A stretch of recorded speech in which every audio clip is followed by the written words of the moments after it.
Hey, what's up, YouTube? I wanted to make a quick video talking about the Nvidia Shield TV Pro, uh, essentially streaming device.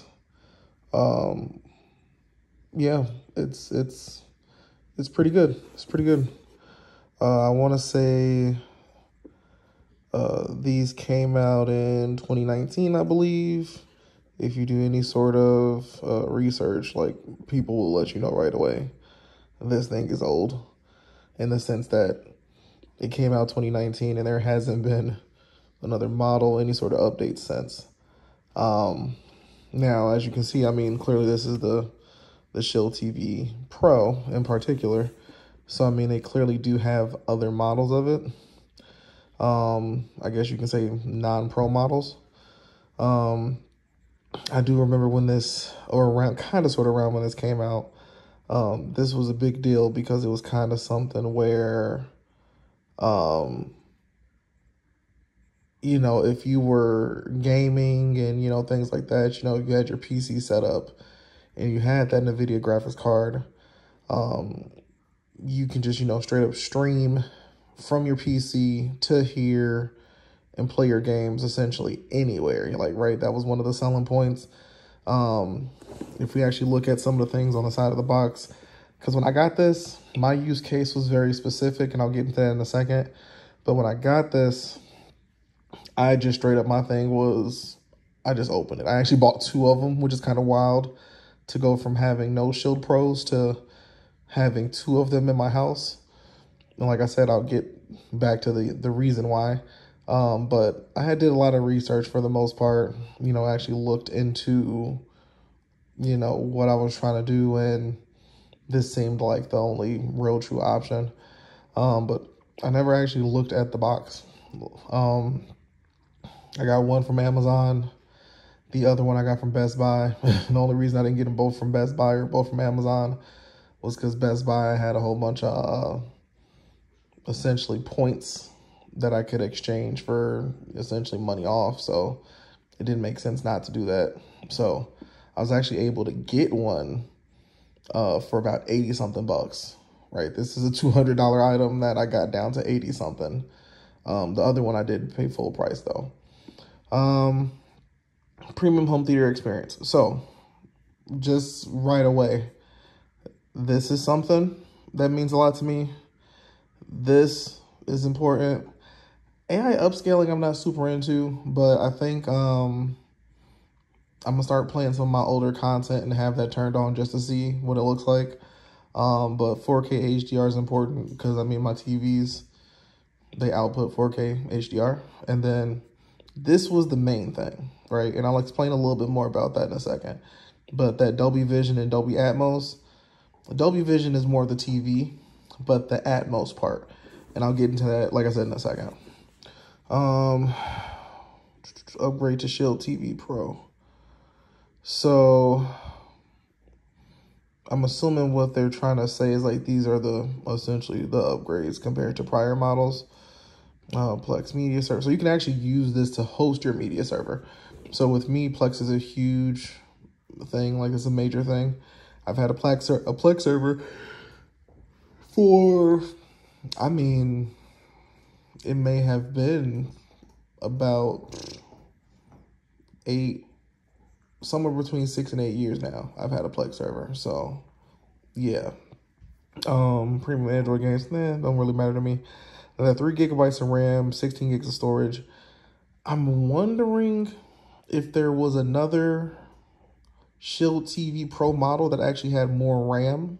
I'm gonna look into that, because when I was getting ready to buy this, I did notice, right, like I said, this is 200 bucks MSRP, I guess, right? That's how much it costs. Best Buy, Amazon, wherever you buy it, it's 200 bucks.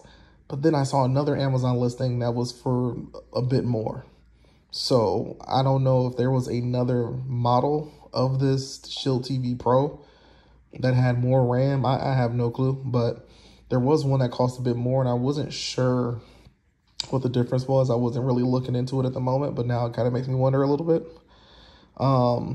Another interesting thing, if you have a TV that doesn't have a Chromecast, this has Chromecast built in. So for instance, my LG TV, I want to say it's an LG B2. LG does not have Chromecast. I can do, because I have Apple, so iPads and iPhones, I can essentially just, cast the screen itself. So, I mean, that ends up working, but there is no straight up Chromecast, which is kind of like, okay. But if you need something, like let's say you're taking, and you wouldn't really need this, because like I said, this device came out 2019, we're in 2024. About every smart TV you buy, it's gonna have, or it's gonna hit and check off most of those boxes nowadays. I feel like it's not gonna be a situation of you not being able to cast. Let's see, we got the back. I know you can do some smart home things with this, so Alexa and all that fun stuff. But yeah, like I said, I'm gonna get into my specific use case and why I recommend this. If you have a home theater setup, so I don't think I got anything in the background that's gonna be like, that can't be on camera, right? But I have a home theater setup, right? I got my AVR, my center channel. Do not give me shit for it. I need to move it. But right, I got my AVR. I got a Denon AVR. My center channel, right? Speaker. I got 2 speakers up there. Those are essentially my Atmos speakers or whatever. Then I got 2 rear speakers back there, but my house is a bit messy, so I'm not gonna put that on video. But essentially, I have a 5.1.2 setup. The subwoofer also is over in the corner. So I have a 5.1.2 setup, meaning I have front right, front left, center, and essentially 2 surround speakers, right? That's the 5. The 1 is subwoofer. So if I got a second subwoofer, it'd be 5.2 point, whatever.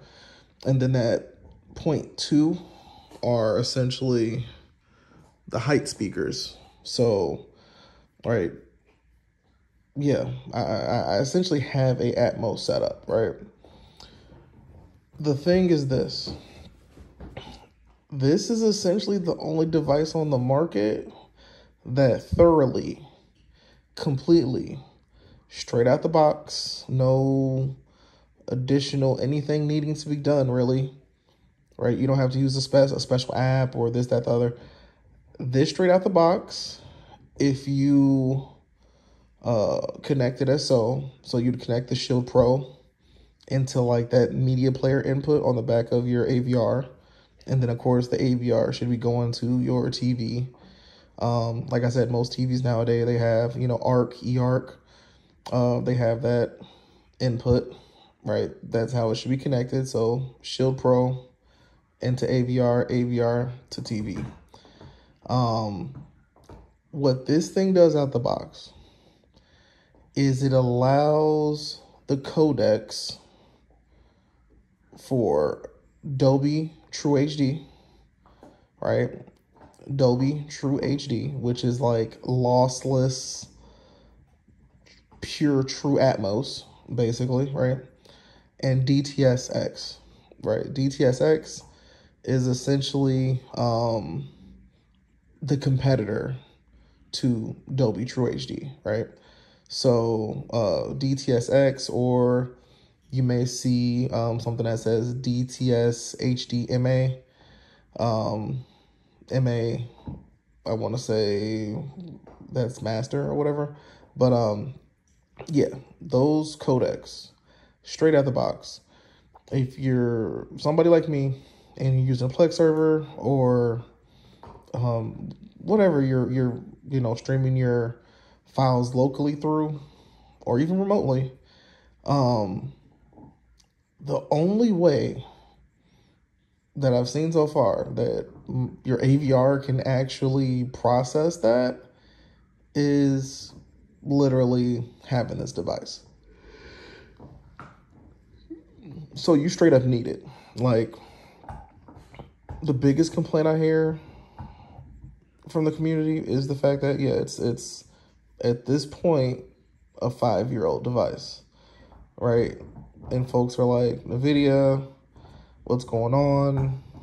I guess, and I guess it's valid. I guess it's more for the simple fact that if you were to go back to 2019 to now, and you have their main competitor, you know, I'd say their main competitor is Apple, right? You know, Roku and the Fire Sticks and all those things, like those things have been out.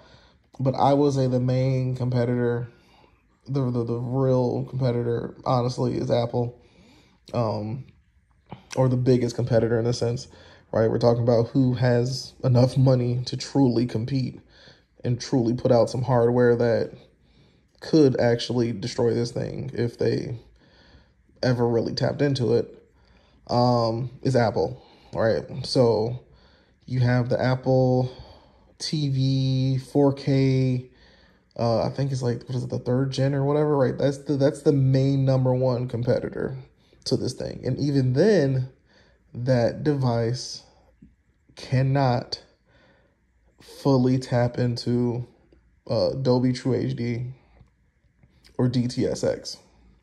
So at the end of the day, if you're somebody like me, you spent like $2,000 basically setting up a home theater system, right? So let's say you have a Denon 760H, S760H.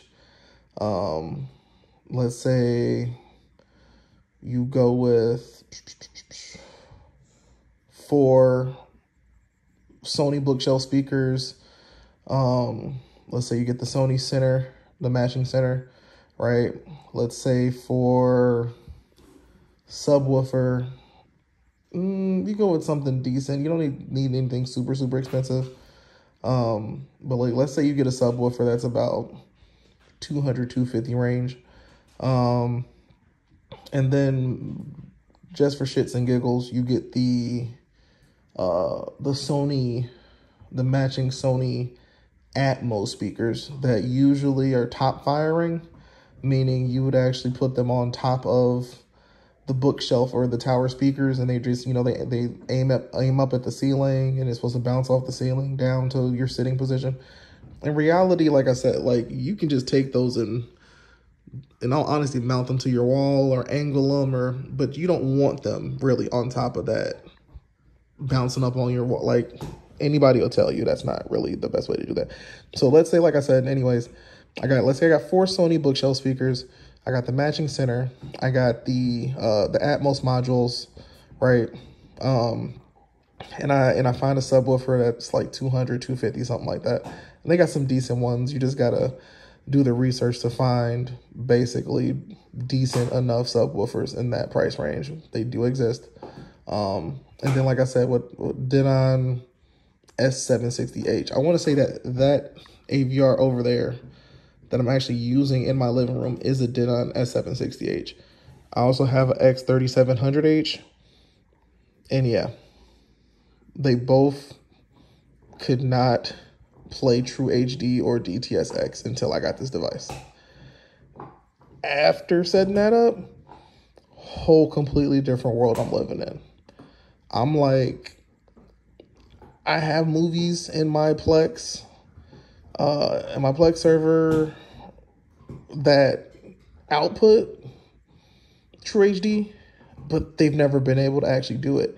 The movie itself will actually be able to play, but the audio wouldn't play, right? So the movie itself, you know, I can get the video, right? That may be crispy 4K quality, HDR, all that Dolby Vision, but the audio would never play. I would have to essentially, if the movie came with another audio track, I'd essentially have to find one that worked. And typically it'd be like, you know, AC3 or something like that.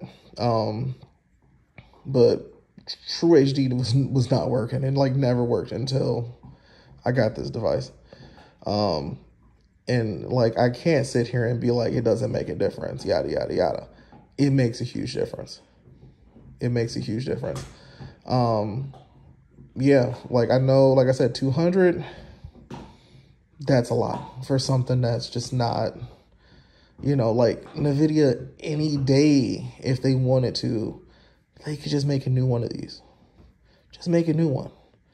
I'm truly surprised their competitors, nobody's broken one of these down and truly figured out like how to get those codecs to work. Like that's it to me. Like, I just needed a piece of hardware really that can get me those two codecs to work properly. The biggest thing, what I will say when it comes to a streamer, like if you want a device in your house where it's like, I want my TV, and I was just explaining this to a bunch of people, I want my TV to essentially be the equivalent of a PC monitor.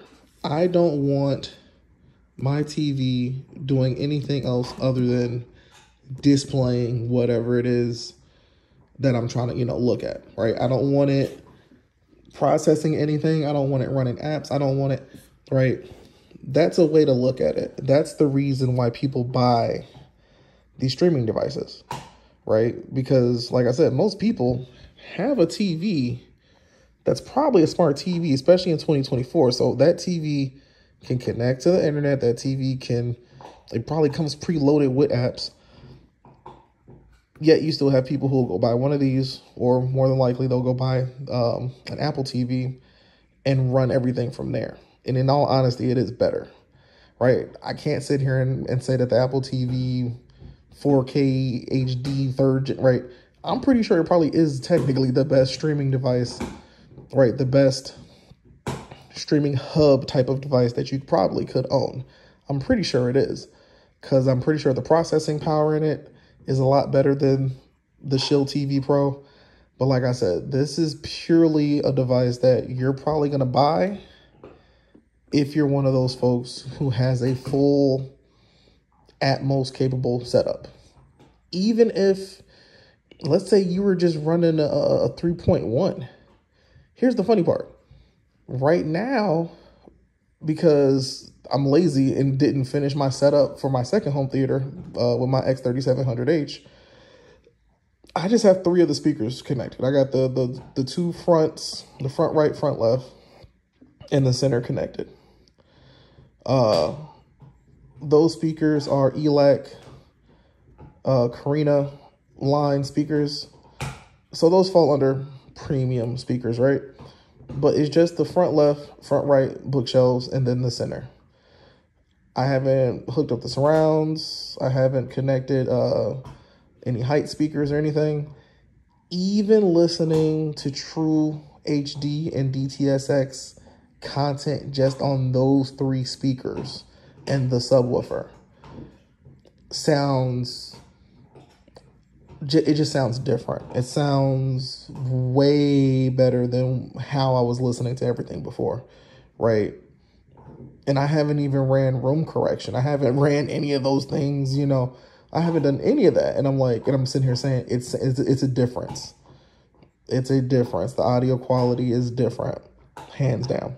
So even though it's 2024, Nvidia should have been created like a new model of this device, give it 6 gigs of RAM, give it just a better processing chip. Like, that's all you have to do.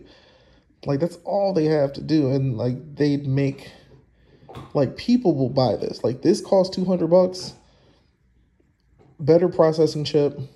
So this thing's running smoother, cleaner, faster, quicker. It's already pretty tiny. Like, it's really small. So if they wanted to make it a little bit bigger, they could get away with it easily. Nobody's going to complain about that, right? But if you give me the processing power and I still get these codecs and all of those things, and you want to sell it for $400, $500, as long as people are getting their $400, $500 worth of quality, come on, people are going to pay for it. Like, it's that simple. People are going to pay for it.